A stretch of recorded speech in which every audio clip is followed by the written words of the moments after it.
Okay, we're going to make this official beginning of our class, and we'll put our class on YouTube for other people to watch if we think it's any good here. Okay, we're going to start the class by doing the song of the 144,000. And we always begin by sounding the Om. And remember, those of you who are new, is the Om, one of the things that it does is it dissipates all negativity. And when you sound the Om, feel the negativity being dispersed. If you have your eyes closed, see the darkness being replaced with light, so that when the negativity is gone, just the positive vibes remain. Now I sound the Om, and everybody else will be on mute. People will be sounding the Om either silently or to themselves. So normally, when we sound the Om, I'm the only Om they hear, which isn't probably the greatest Om in the world, but we'll make do here.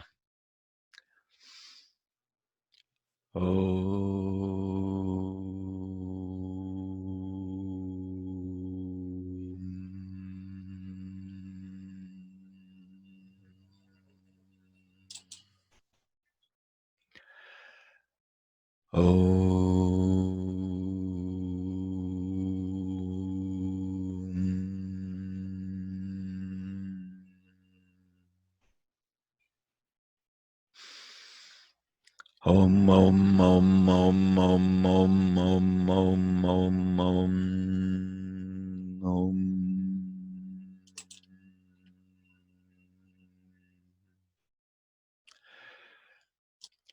We thank you, Father, that you have revealed to us your protective universal light. That within this light is complete protection from all destructive forces. That the Holy Spirit of your presence permeates us in this light, and wherever we will the light to descend.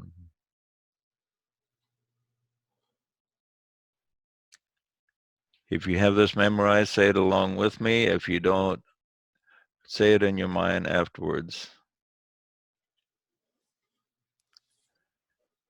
Close your eyes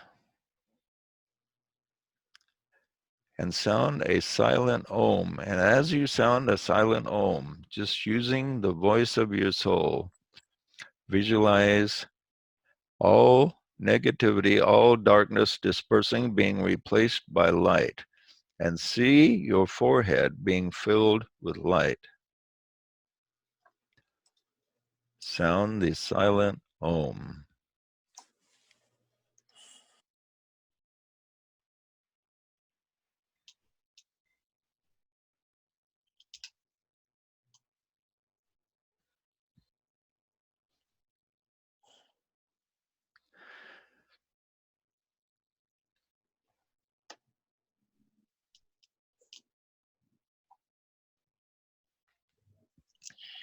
Now sound it in silence again and see the light permeating your entire body from your head to the toes of your feet, to the tips of your fingers.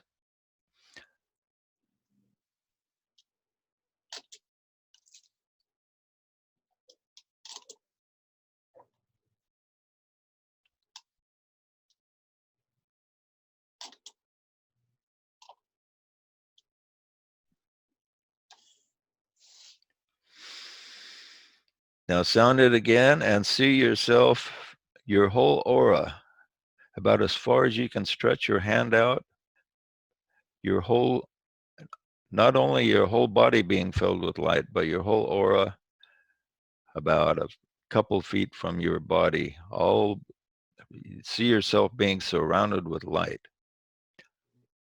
Sound the Om.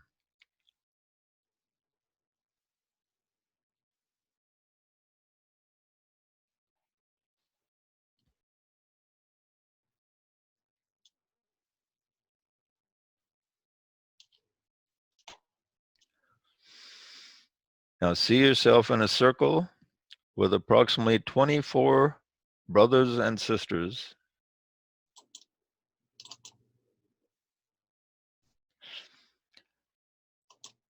And see your aura interplaying with the aura on the person on your left and on your right. And see the light filling the whole circle, a whole circle of light, embracing everyone in the circle.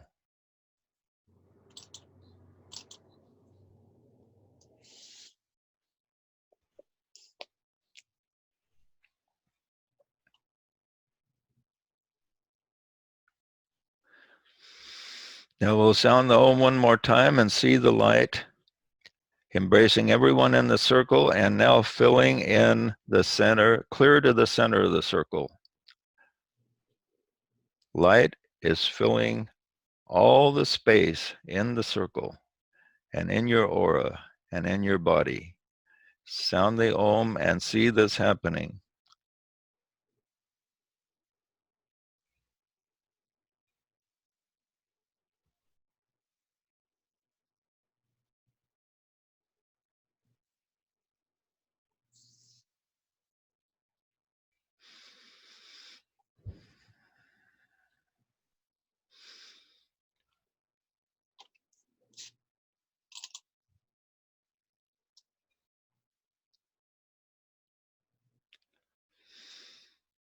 Now sound the silent Om one more time and see a pillar of light connecting the light that is embracing all of us to our source.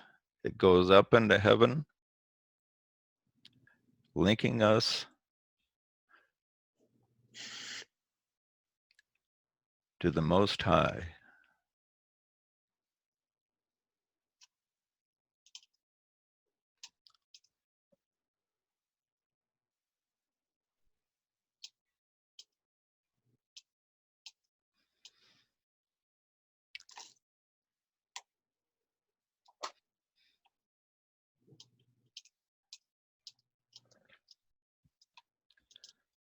Now we'll sound it one more time, and we will sense that we are dwelling in universal light, that light is everywhere, not only in our circle, not only with God, not only with spirit, but everywhere. Sound the silent Om, and in a moment of silence, sense a universal light, that there is nothing but light everywhere.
We'll continue.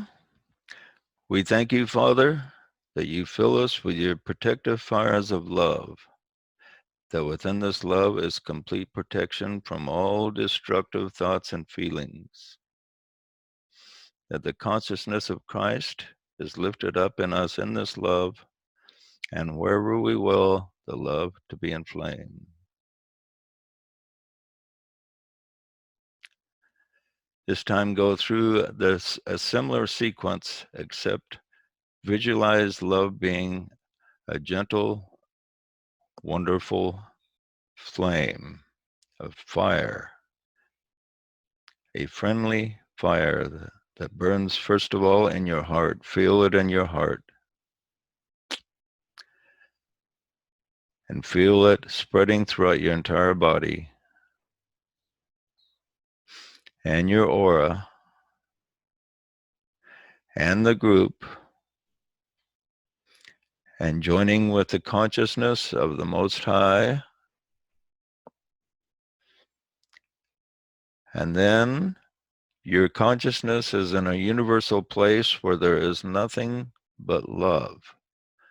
Love, the fires of love just everywhere. It fills the entire universe.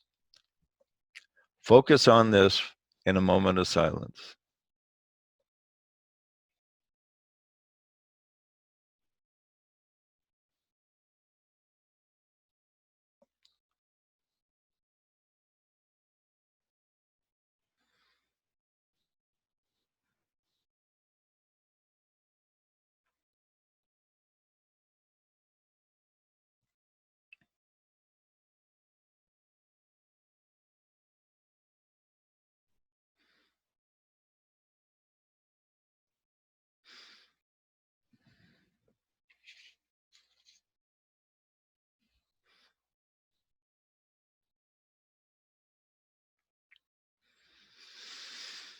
Now feel yourself being loved by every life in the universe.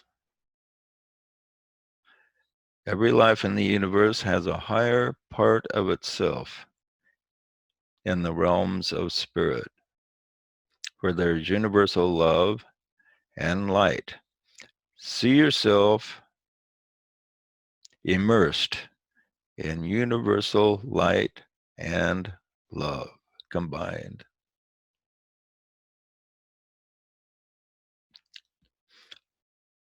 Repeat after me. We thank you, Father, that you are in us and we are in you. That through us your will is sent forth on wings of power. That your purpose is accomplished on earth as it is in heaven.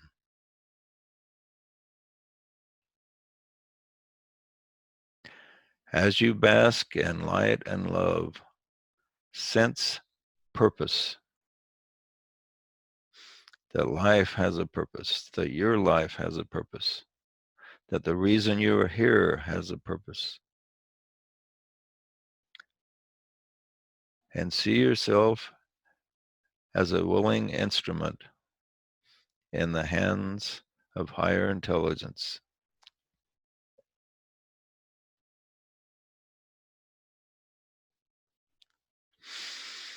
That through us your light and love and power is manifest to all the sons and daughters of mankind. Om,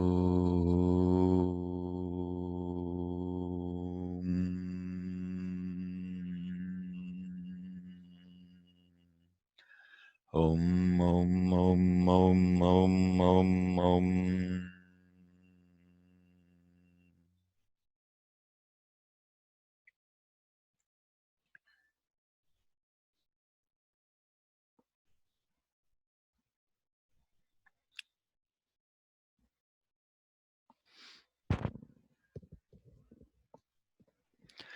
Close your eyes.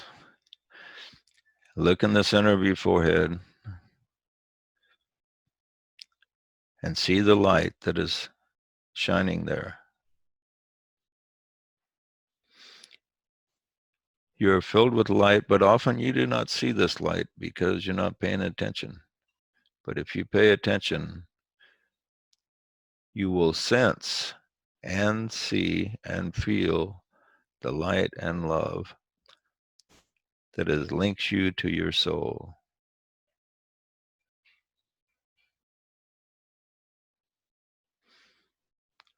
See this light in your forehead increasing in intensity.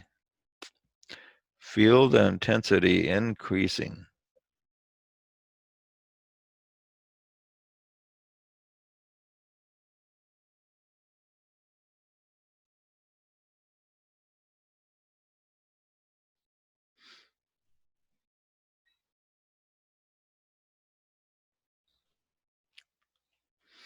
Those who are servants of light and love have a responsibility to keep in touch with this power and to share and to be protectors and helpers and teachers for humanity.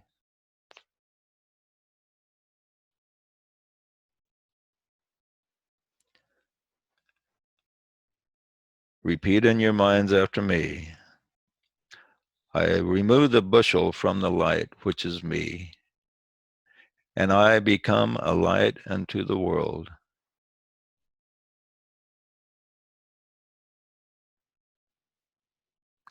I receive strength because I am willing to be a strength to others.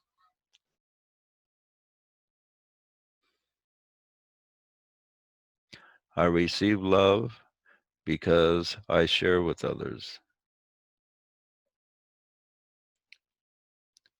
When my brother or sister stumbles, I extend a helping hand. I lift them up. And as I lift them up, I am lifted up. This is the key of strength. Is as you give, you do receive.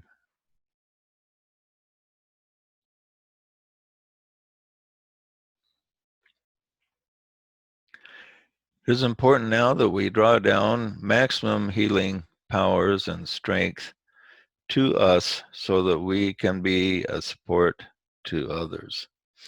So we're going to say this song of eternal life. So repeat after me. We'll sound the Om one more time. And we will do everything we can to connect with the highest source of power, to draw down power and strength, to give us the strength that we need as a group and as individuals to perform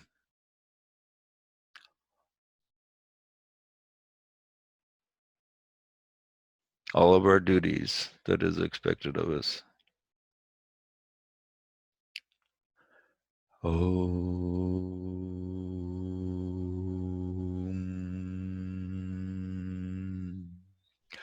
We thank you, Father, Mother, Spirit, for the energy of life which streams from universal source to us, for the life that circulates through each atom and cell, permeating our entire bodies and minds, bringing health and vitality to all of our living parts.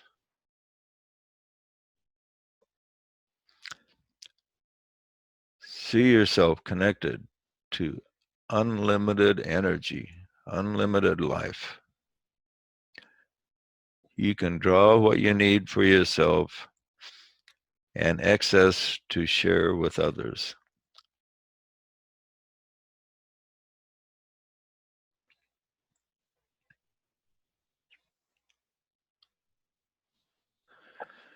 We bask in this life. We feel the life. We are the life which knows not corruption,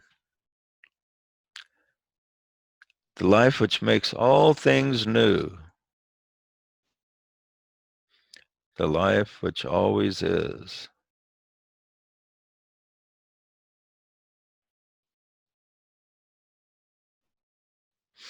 The life from the highest source, remember, always flows through you.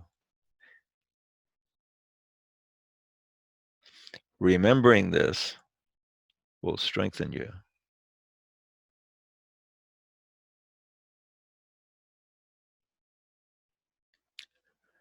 We feel the life from our toes to the top of our heads and give thanks for its abundance. We praise and love our bodies and all their parts for receiving this life and spirit and source.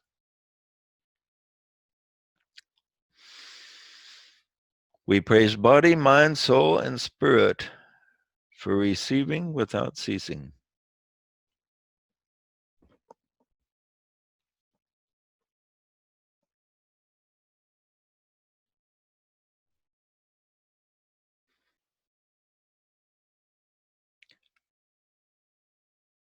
We'll sound the Om again, followed by a short silence where you feel that connection. Feel that connection taking place, you and your source, giving you all the life and vitality that you need. Om.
Okay, good group here today.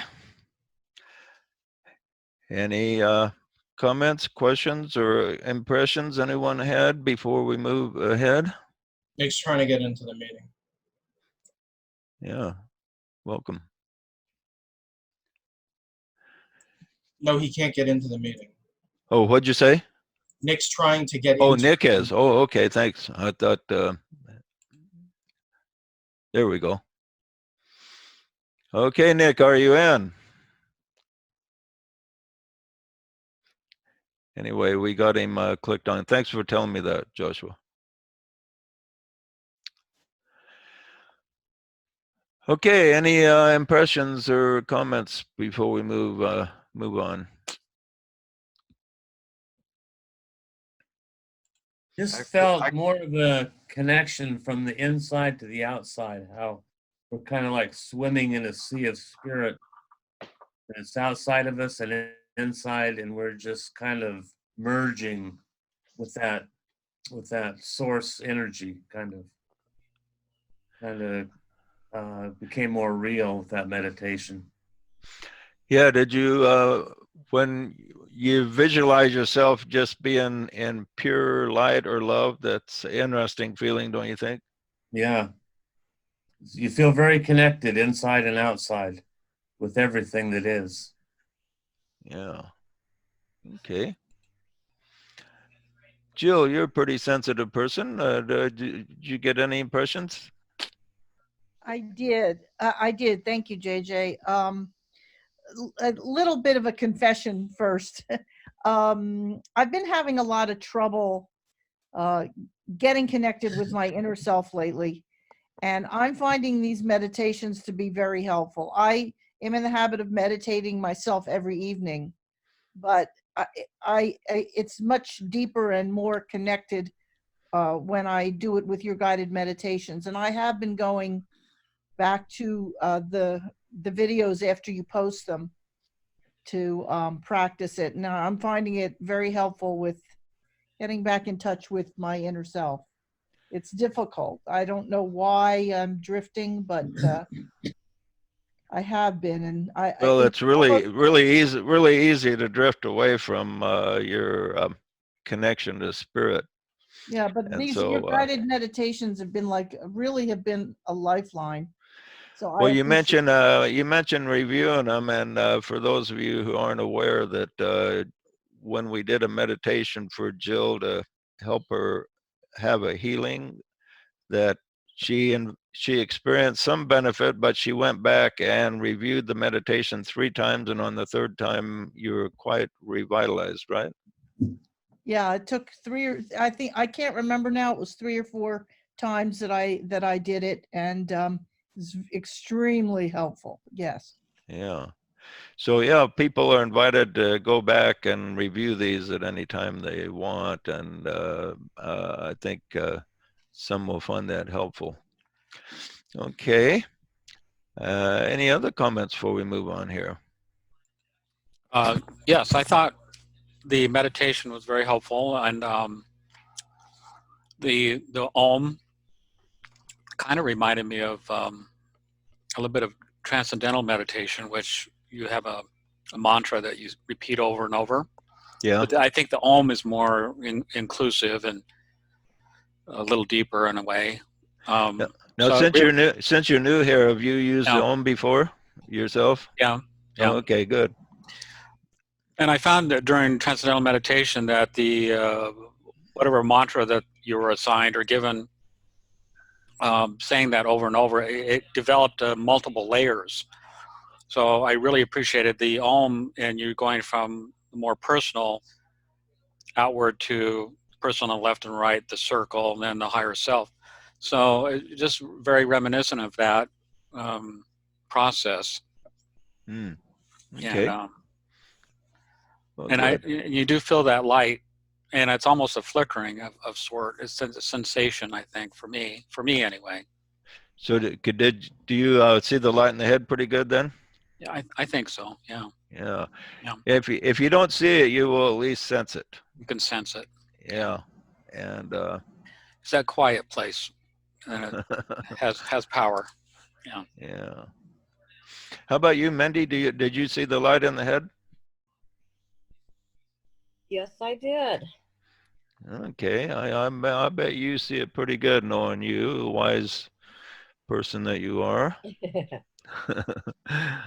Yeah. Okay.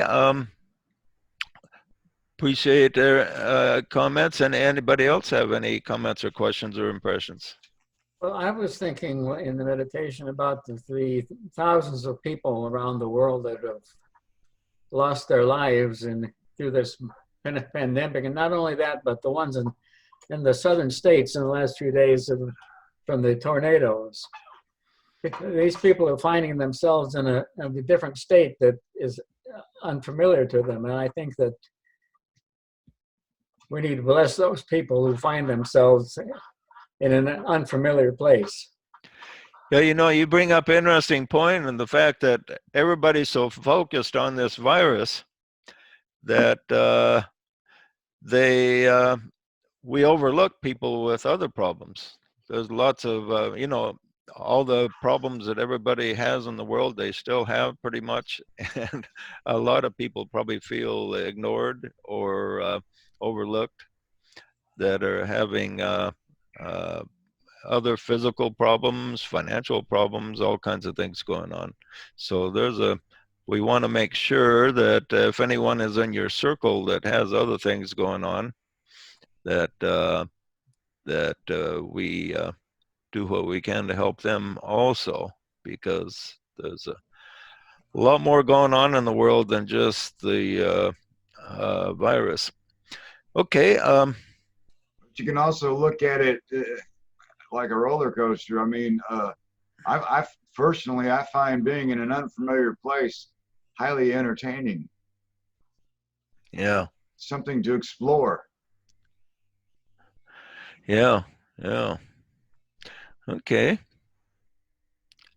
Well, I thought we'd finish off the class by talking about a little bit more about the virus, and the fact that I thought I'd cover a few things, putting things in perspective again.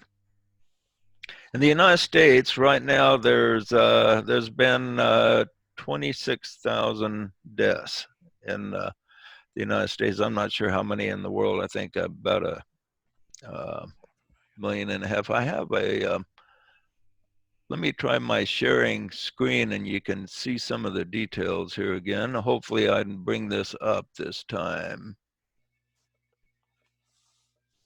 I heard about a third of that is in New York City. Yeah, New York City is really hit hard. It's amazing.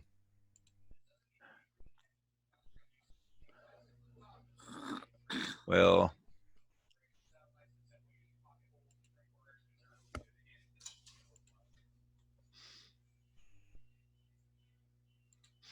let me try this out one more time here. There we go. Finally got it. Okay, here's the details on the virus on the screen here. Worldwide, the total cases is just under 2 million. Total deaths, 126,000. And in the United States, Like we lead the way.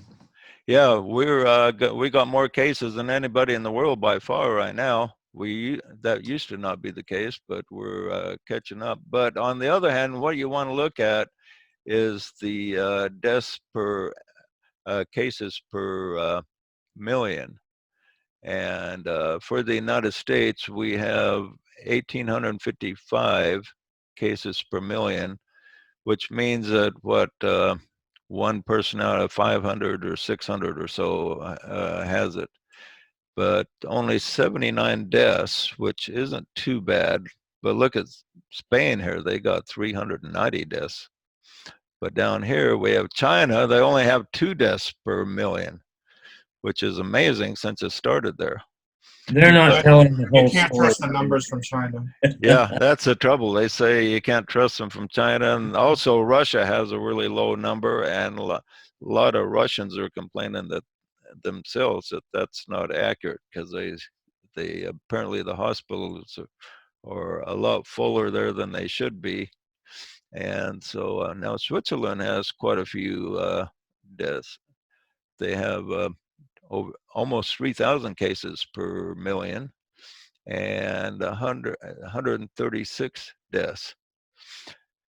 Now, what's interesting is that Sweden hasn't had much of a shutdown. They got the restaurants and bars open. They did have their schools open. I'm not sure if they closed their schools or not, but if they did, it was just recent.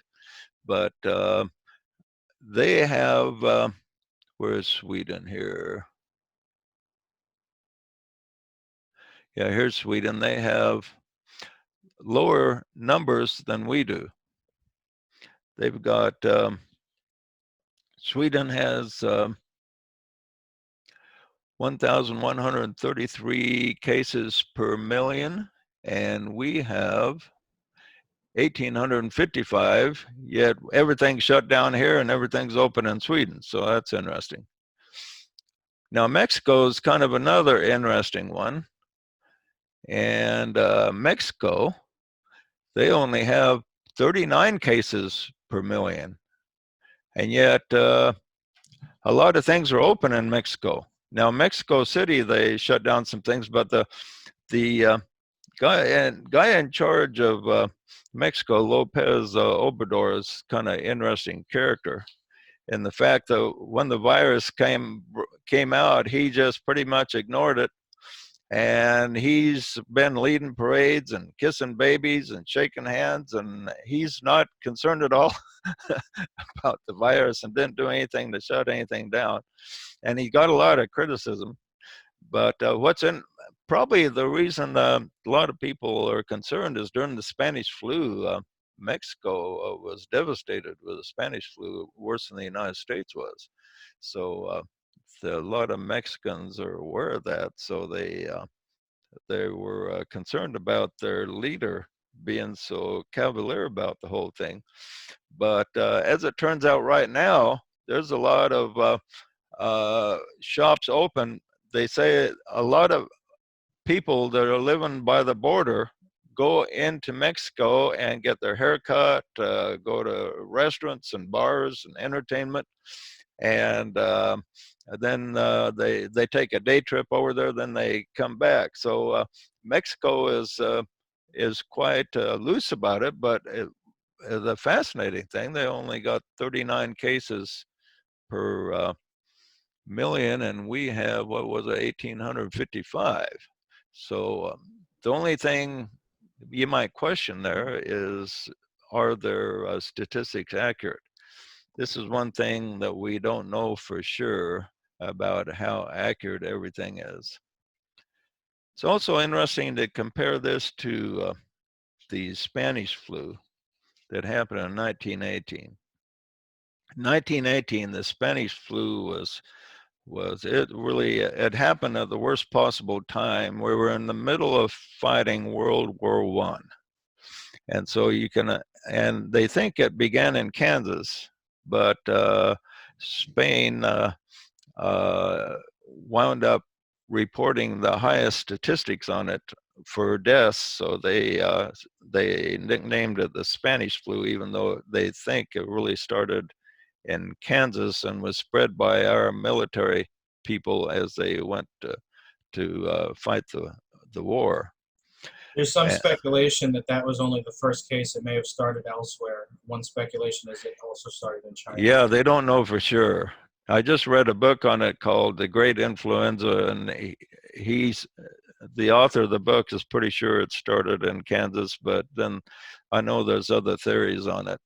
But he leans toward the Kansas from his investigation, but no one knows for absolutely sure on that. JJ, Rulina would like to be admitted to the meeting. Oh, okay. Let me, thanks for letting me know about that. We needed one more to make 20.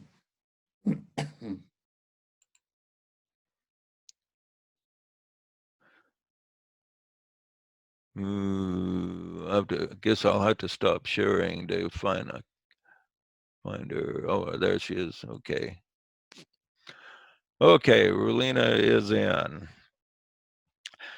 So it's interesting then that the Spanish flu was really deadly. It was just the opposite of this one. This coronavirus, it attacks mainly people over 50. And of the ones over 50, the main ones that have to worry are people with a physical problem. And so that's like diabetes, heart disease, weak lungs, anything like that.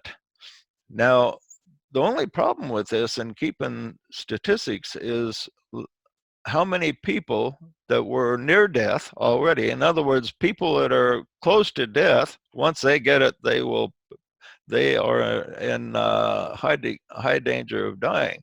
But they were in danger of dying anyway, so how many of them would have died within a short period of time, whether they got the virus or not? So that's something that nobody's factoring into anything. Now, if a lot of the people that have died from the virus would have died anyway in a short period of time, then it's quite possible the number of deaths is a little bit distorted. Yet on the other hand, the Spanish flu is just opposite. It affected people in their youth. And the more vital the person was, the more dangerous it was for them.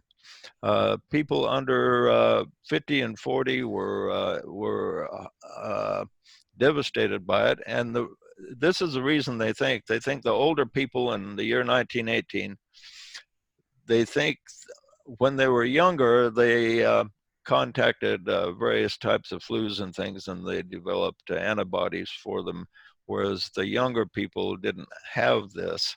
And so the younger people were affected a lot more. So a lot of our soldiers were affected. A lot of our soldiers died of the flu rather than the war. So it's interesting how everything was opposite.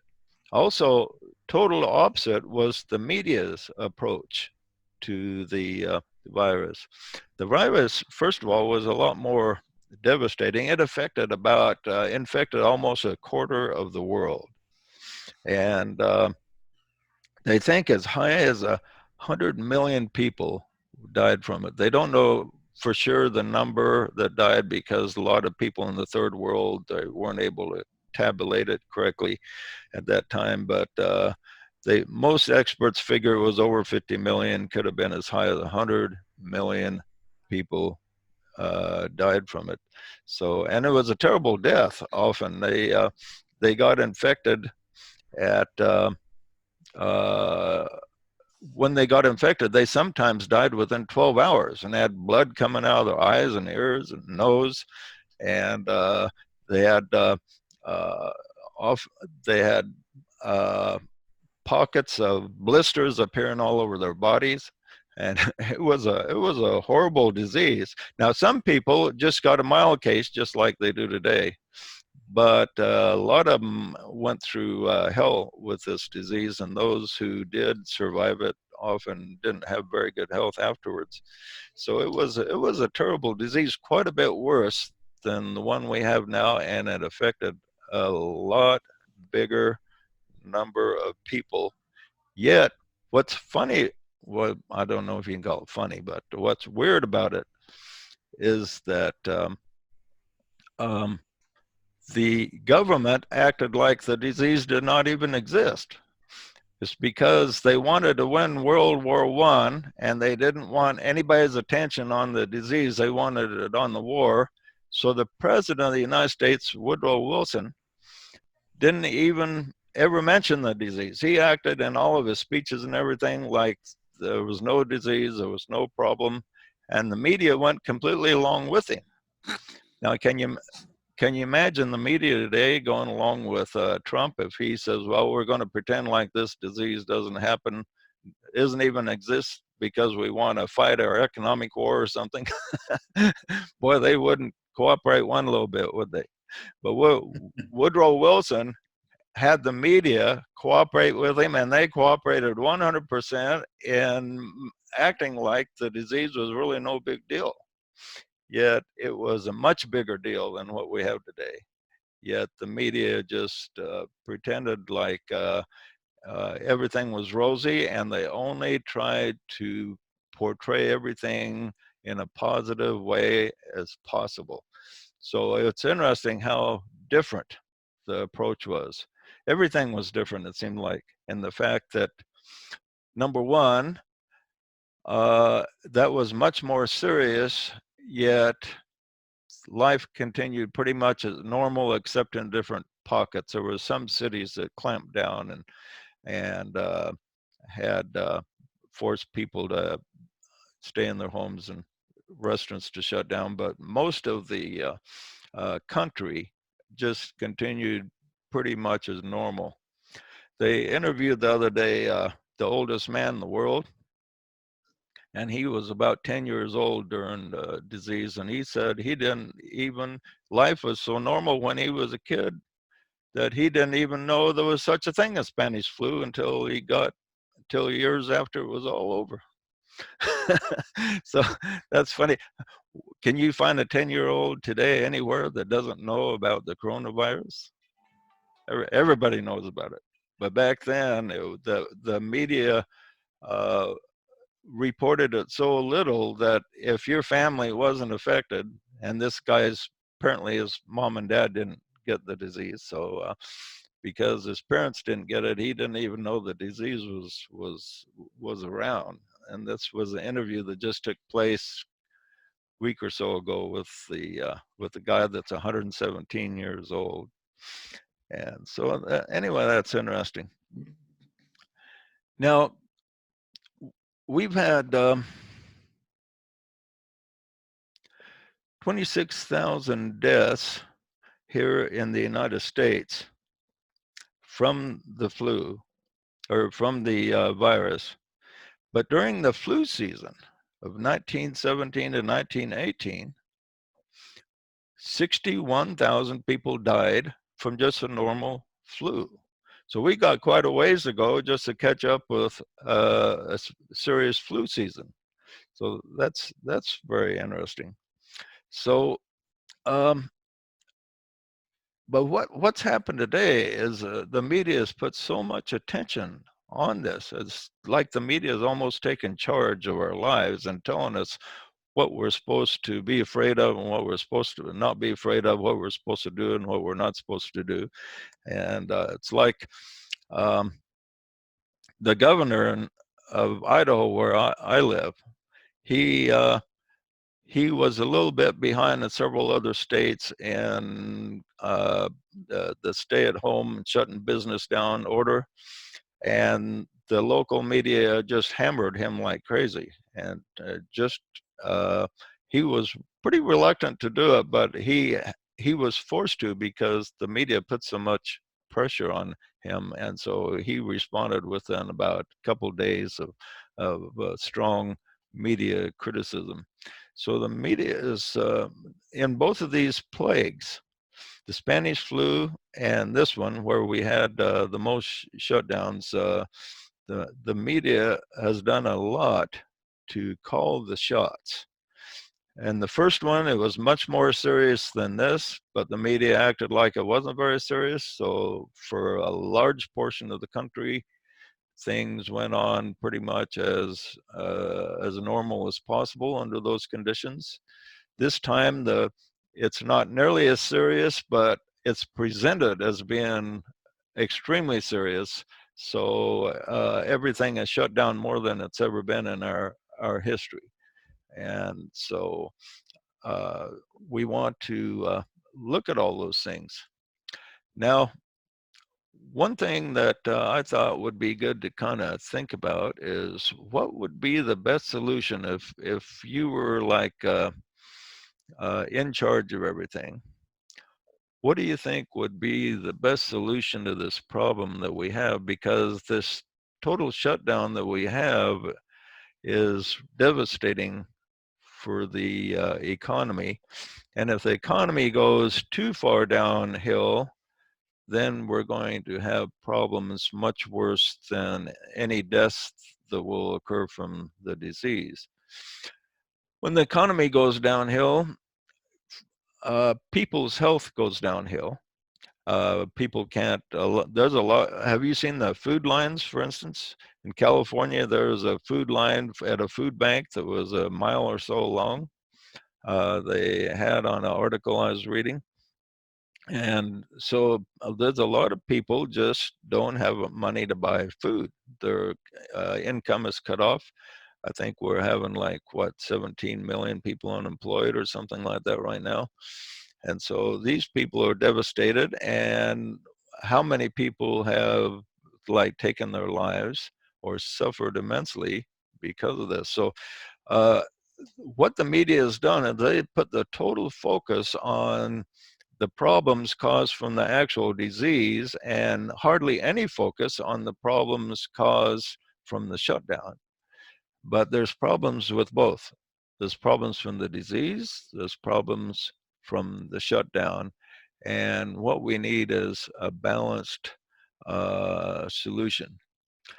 But here's some interesting facts here. Hey, Joe, how does this compare with the swine flu that was just a couple of years ago? Yeah, and the swine flu, we had 273,000 people hospitalized with the swine flu, and 12,400 die in the United States. And most of those that died were under 50, and they were in relatively good health. And this is what makes this one kind of different, is it's affecting the main people that are affected are already in bad health. People that are in good health, even older people like myself that get it, usually do not die from it.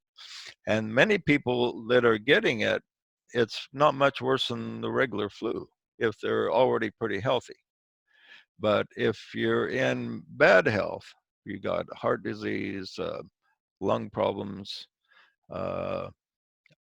diabetes, anything like that, then you are in danger. But these people are in danger anyway. How many of them will die in a short period of time, even if they didn't catch this virus. So the number of deaths, you know, could be not as bad as it looks on paper, because when they announce the deaths, they don't say, well, John Smith died, but he was only 3 days from death anyway. So, I think it would be very interesting to see a chart and then see it in addition to how many's dying and all that. How many are making money on this? Where's, you know, follow the dollars. And yeah. see, you know, who's making the most money on this disease, because it sure does seem to be overproduced. It's like, oh man, it's like, this is, somebody had to make this stuff up for it to be all these things happening. You know, it's like what science fiction writer did they hire to create this? Yeah, speaking of science fiction, Stephen King said the other day, he says, I never expected to be living in one of my novels. Yeah, The Stand. The Stand was the novel he's talking about. Here's some interesting statistics. In New York City, out of over 6,000 fatalities, only 128 had no known health conditions. So in other words, only 128 were like me, that was, you know, relatively healthy. 128 out of 6,000. So out of those 6,000, almost everybody was near death anyway, which was kind of funny. We don't know what they're including as a known health condition, though. Yeah. Well, like diabetes, heart disease, respiratory problems, things like that. Yeah. So now only 222 between the ages of 18 to 24 have died out of those 6,000. And only 26 of those had no serious health problems. 2,114 over the age of 75 died. And of that group, only 25 had no underlying health conditions, such as myself, for instance. Now, another interesting fact is they found that people that smoke are less likely to die from if they get the virus, which is that's really a weird statistic. Now, by comparison, 42,000 women die of breast cancer. 2,600 men will get breast cancer themselves, and 520 will die, which is twice the number of deaths from those under 45 that died of the virus. 1 in a million people die from a smallpox vaccine, just the vaccine. But that's more than those under 45 who have died from the coronavirus. So interesting statistics there that to put things in perspective. But what's interesting is so few healthy people die from it. I mean, look at Tom Hanks, for instance. He got it, and his son said that it wasn't much worse. It wasn't any worse than the regular flu for him. And that's very common for people that are already in reasonable health. So people that have serious health problems, they're the ones that we have to worry about. So I would think the solution would be to quarantine these people that have health problems, especially if they get the virus, that these are the ones that we have to focus on and put the regular healthy people back to work, especially people under 50. Because even if they get it, it'll be comparable to just getting the regular flu. But if you're over 50 and have a health problem like diabetes or heart disease or anything like that, then it can be very serious. For some reason, it affects these people very powerfully. And so these people are in danger. And so that would be I would say a solution ought to work on that, that we can put the younger people back to work uh, and the healthy people, and focus on the people that are in serious danger from the disease. But instead, Well, I put everybody, we're treating everybody the same instead of differentiating. Yeah, Curtis. I'd put everybody back to work that wants to go back to work and focus on building people's immune system, and focus on health, building your stamina. And I'd take this is an opportunity to strike a blow against smoking, even though people that smoke aren't as susceptible. I would still wage a war against it because it's just, one of the society's evils. Yeah. So it'd be an opportunity to. Yeah, you don't want to start smoking just so you're more immune to the disease. Yeah, Yeah, it's just because they made that statement, you're going to get all kind of people starting smoking again. Yeah, it wouldn't really be worth it. Okay. But I'd put everybody back to work, stimulate the economy again. I don't think that's a bad thing to wear a mask. A lot of people are wearing them. I'm not wearing one unless I'm spraying. Then I have a pesticide mask. But it's good to be vigilant and not take unnecessary risks. But me, for one, I don't feel susceptible to getting any virus, and I work every day. I'd put the world back to work if it were me. Yeah.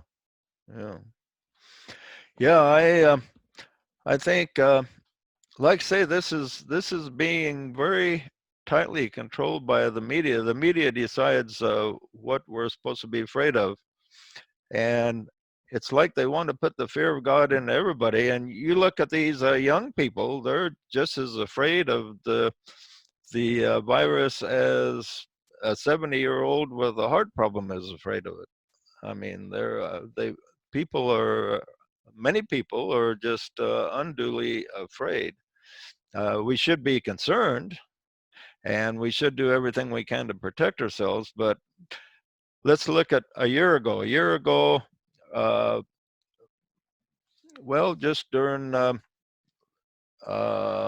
say, back in 2017 to 2018, 61,000 people just died of the flu. How many of us were going around really worried about getting the flu? I didn't even think about it back at that time myself. It didn't even concern me at all. And most people weren't that concerned about it, but we should put things in perspective. Be concerned, be aware of the dangers, what you can do to protect yourself, but don't let yourself be overridden with fear. And of course, my biggest concern, more than catching the coronavirus, even though I'm 75 and supposed to be in high risk, I'm much more concerned with the economy, with my kids and grandkids and how they're going to handle everything, and how my friends are going to survive. I'm much more concerned about that than catching the virus myself. And I think a lot of people are. And so let's, in our prayers and meditations, let's focus on seeing the world, our country and the world, come to a common sense solution about this over the next couple months. Thoughts are things, and thoughts create currents. And so we talk about the media projecting things, and the media picks up currents of thought. And they go with these currents also. So we need to do what we can to change the current of thought that's out there from fear-based to just common sense based.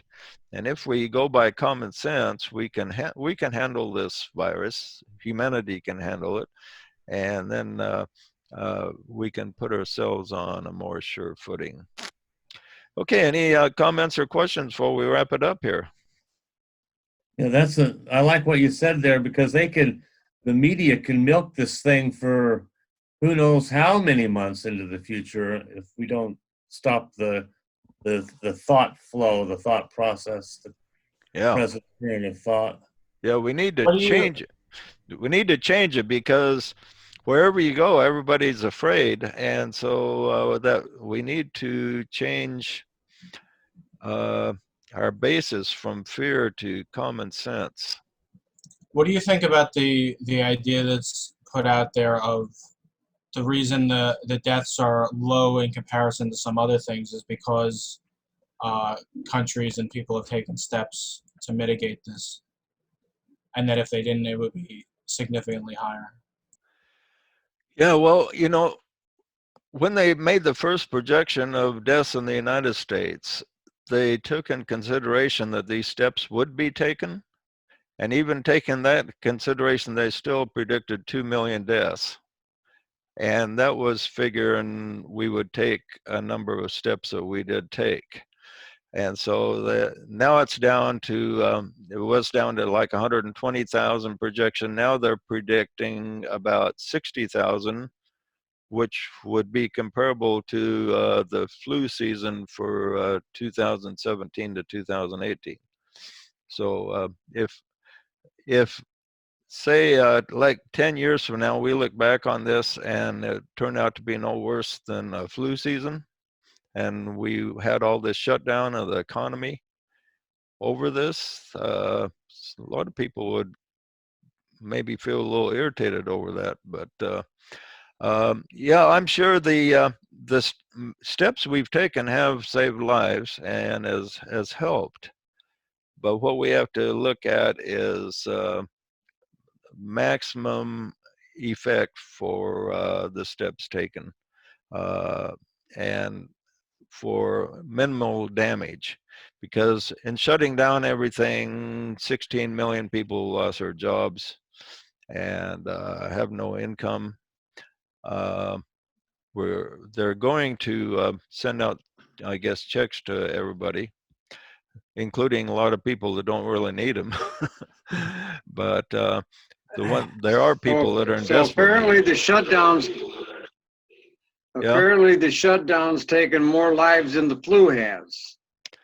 My Quite concept, possible. right?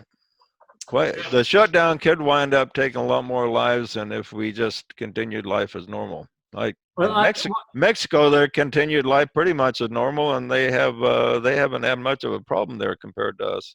what we have to consider is nothing comes into the world's experience uninvited. And what we have to realize is that we should be looking at what benefits will come from this. How are people in humanity beginning to cooperate with each other? And how little are we talking about wars, and how little are we talking about the various squabbles between political parties? Yeah, you know, it's quite possible that some wars have been delayed or evaded because everybody's concentrating now on the virus. So that's a possible good thing that's evolved from it. And we do have a lot of cooperation between the nations to try to solve this problem. And so there is, no matter what happens, there's always a silver lining. There's always will be good that will come of it. I think my perception of it is sort of this energy from the festival week of the new group of world servers and maybe some other stuff needed to find a way into humanity. And this sort of like everybody stepping back from activity is sort of like the normal rooted activities put away, and there's sort of room for the energy to come through. Yeah. Yeah, you know, a lot of people are just stuck in their home, and they have a lot of more time to think and contemplate, and as they maybe haven't done for a long time. And We've all had what we call a horizontal focus, and we need to have a vertical focus. So we think in terms of the spirit of the earth and the Lord of the world, who actually run this planet and who guide and guard humanity over aeons of time. And we have to see this as part of the evolutionary process. yeah, this whole thing may be part of some master plan that we're completely unaware of, for all we know, even though we don't like dealing with it. So you never know. Okay, any other comments or questions before we wrap it up? Yeah, when's the next full moon? Is that the festival? Oh, it's about 3 weeks. I don't know the exact date right So ways now. out there. Then. Yeah. Yeah, we'll be posting it. It'll be an important, we'll have a special meeting during the WESAC festival All right. in next month. Okay. So yeah, we'll be posting details on that in a couple weeks from now. And we'll have to pay attention to that 5 minutes of silence idea. That's not a bad idea either. Okay, anything else? We'll be continuing with the 11th labor next Tuesday at 7 o'clock instead of 5 o'clock. So it'll be 2 hours later. And we'll be corresponding to the sons of men who are the sons of God and the labor of Okay. work. And we'll have our next class here Sunday at 10 a.m. all being well. Perfect. Until then, over and out. We'll good group today and good to see you all. Hasta la vista. Hasta la vista, baby. Baby.